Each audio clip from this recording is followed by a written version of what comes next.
प्रिय विद्यार्थियों, आप सभी को बिल्कुल ही एक नए वीडियो में स्वागत करता हूं। जैसा कि आप जानते हैं कि मैं कक्षा 12वीं के विद्यार्थियों के लिए बीबी कुंडू का टेस्ट पेपर हिंदी का सोल्व लेकर आया हूं। मैं देखता हूं कि प्रीवियस ईयर में मैं देखा हूं कि ये जो बीबी कुंडू का टेस्ट पेपर होता है वहां से डायरेक्ट जो है क्वेश्चन आपके बोर्ड में पूछे जाते हैं। तो मैं इसमें हिंदी का जो बहुविकल्पीय प्रश्न है उसको लेकर आया हूं और ये सेट 2 वीडियो है। ठीक है, इसके पहले मैं सेट 1 अपलोड किया हूं। यदि आप वो नहीं देखे तो हमारे चैनल के प्लेलिस्ट में जाकर देख सकते हैं, जिसका नाम लिखा हुआ है WB क्लास 12 ABTS सोल्व 2025। उसी प्लेलिस्ट में मैं ये भी बीबी कुंडू का भी जो सेट 1 है वो दे दिया हूँ। आप लोग जाके ज़रूर देख लीजिएगा। ठीक है, यदि आपको इसका PDF चाहिए तो वीडियो के डिस्क्रिप्शन में WhatsApp नंबर दिया गया है, वहां से जुड़कर कुछ टर्म्स एंड कंडीशन पर आपको PDF भी प्रोवाइड किया जाएगा। वीडियो को लाइक करिए, कमेंट करके बताइए कि आप पश्चिम बंगाल के किस डिस्ट्रिक्ट से मेरे इस वीडियो को देख रहे हैं।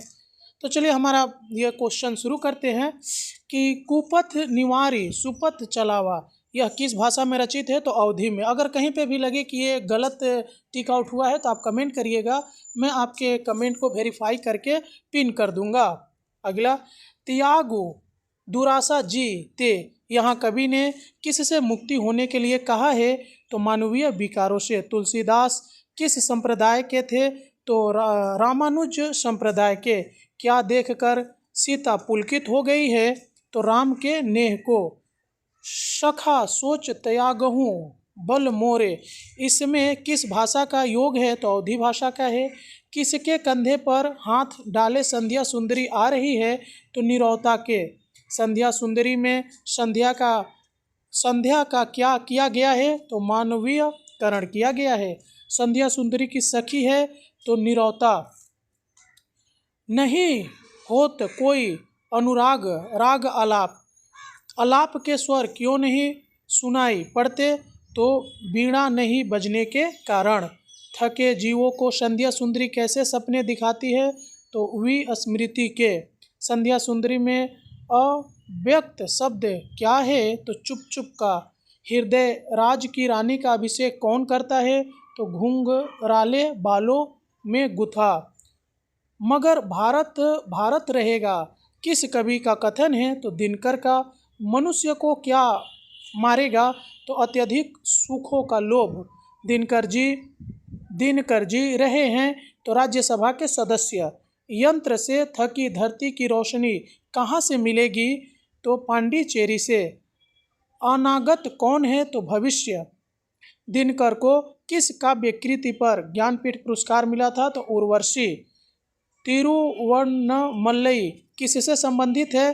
तो शंकराचार्य से। समय के ढेर पर में कवि किससे विवश है? तो समय से। गिरिजा कुमार माथुर किस काव्य धारा के कवि हैं? तो प्रगतिवाद। कवि ने अपने आसपास क्या रोप लिया है? तो मानवीय अन्नता। रक्त बूंदों के रिबन कहाँ चलते हैं? तो निहाई पर। कवि माथुर के जीवन में कैसा कूड़ा इकट्ठा हुआ है? तो असमर्थता का। समय के ढेर पर किस कोटि की रचना है? तो क्षणवादी का। उसके बाद है डायल की तुलना किससे की गई है? तो कंकाल से हो गई है। पीर पर्वसी कविता का मूल स्वर है। तो क्रांति के लिए ललकार। बुनियादी हिलनी चाहिए, यहाँ बुनियाद का अर्थ है तो शोषण। हो गई है। पीर पर्वसी कविता के कवि हैं तो दुष्यंत कुमार। दुष्यंत कुमार की कोशिश क्या है? तो सूरत बदलना। हो गई है। पीर पर्वसी कविता कवि किस संग्रह से ली गई है? तो साये में धूप से। हर लाश चलनी चाहिए, यहाँ लाश के चलने का अभिप्राय क्या है? तो लोगों में उत्साह आ जाना। खड़ी बोली हिंदी का विकास किस भाषा में हुआ था? तो अपभ्रंश में हुआ था। खड़ी बोली किस लिपि में लिखी जाती है? तो देवनागरी। रानी केतकी की कहानी के रचनाकार है तो इसके रचनाकार ईसा अल्लाह खां है। हिंदी की कितनी उपभाषाएं हैं? तो 5। भाग्यवती किसकी रचना है? तो श्रद्धाराम फुलौरी का। फोर्ट विलियम कॉलेज के प्रारंभिक शिक्षक थे तो इसका आंसर गिलक्रिस्ट आ रहा था। आप लोग कमेंट करके बताइएगा अगर 4 ऑप्शन में से कोई आंसर आपको पता है तो। सुरसागर के रचयिता है तो सदासुख लाल। सदल मिश्र की प्रमुख रचना कौन सी है? तो नासिकेतो प्रख्यान सिंहासन बतीसी के रचनाकार है। तो ये आपको उत्तर नहीं मिला हुआ है, अगर आपको पता चलेगा तो कमेंट करिएगा।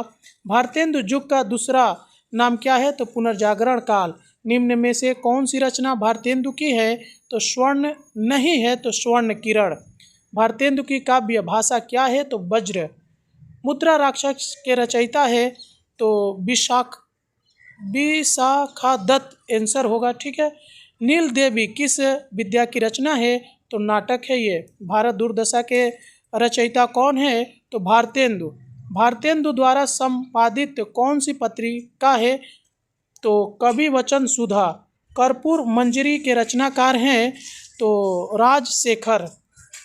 महावीर प्रसाद द्विवेदी किस पत्रिका के संपादक थे? तो ये सरस्वती पत्रिका के। आधुनिक काल को गद्य काल की संज्ञा किसने दिया था? तो हजारी प्रसाद द्विवेदी ने। महावीर प्रसाद द्विवेदी काव्य मंजूषा के रचयिता कौन है? तो महावीर प्रसाद द्विवेदी।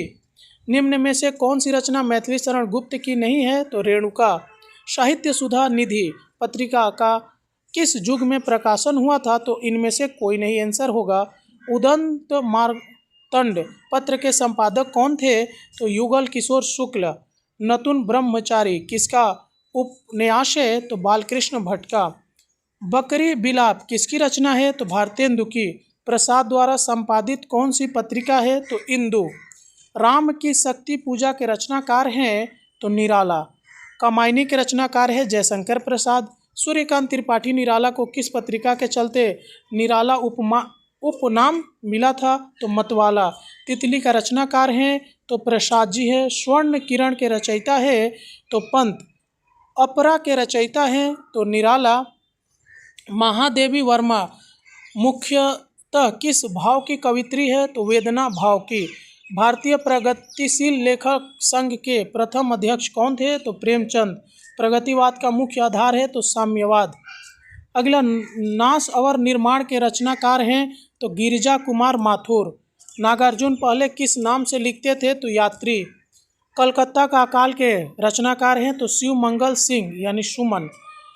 निम्न में से कौन सी रचना नागार्जुन की नहीं है? तो सीढ़ियों पर धूप में।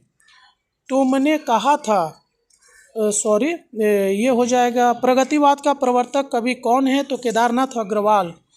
संसद से सड़क तक किस विद्या की रचना है? तो कविता है। सूरज का सातवां घोड़ा के रचनाकार हैं? तो धर्मवीर भारती। प्रयोगवादी काव्यधारा के प्रवर्तक कवि कौन है? तो अज्ञेय। कितनी नावों में कितनी बार के कवि है? तो अज्ञेय। गीत फरोश के रचयिता है? तो भवानी प्रसाद मिश्र। प्रयोगवाद का नामकरण सबसे पहले किसने किया था? तो अज्ञेय ने। भग्न दूत के रचनाकार है? तो अज्ञेय। तार सप्तक के संपादक कौन थे? तो अज्ञेय। राहों के अन्वेषी किन कवियों को कहा जाता है? तो प्रथम तार सप्तक के। इसमें थोड़ा सा डाउट है, आप थोड़ा देख लीजिएगा। प्रथम तार सप्तक कब प्रकाशित हुआ था? तो 1943 में। प्रयोगवाद काव्य की मुख्य विशेषता क्या है? तो इसका आंसर हो जाएगा अति यथार्थवाद। ठीक है, तो यहाँ पे हमारा जो वीडियो है कंप्लीट होता है। मिलते हैं किसी और वीडियो में, तब तक के लिए जय हिंद। अगर अभी तक आप वीडियो को लाइक नहीं किए हैं तो लाइक करिए, दोस्तों में शेयर करिए, चैनल को सब्सक्राइब करके रखिए इसी तरह के वीडियो पाने के लिए। जय हिंद।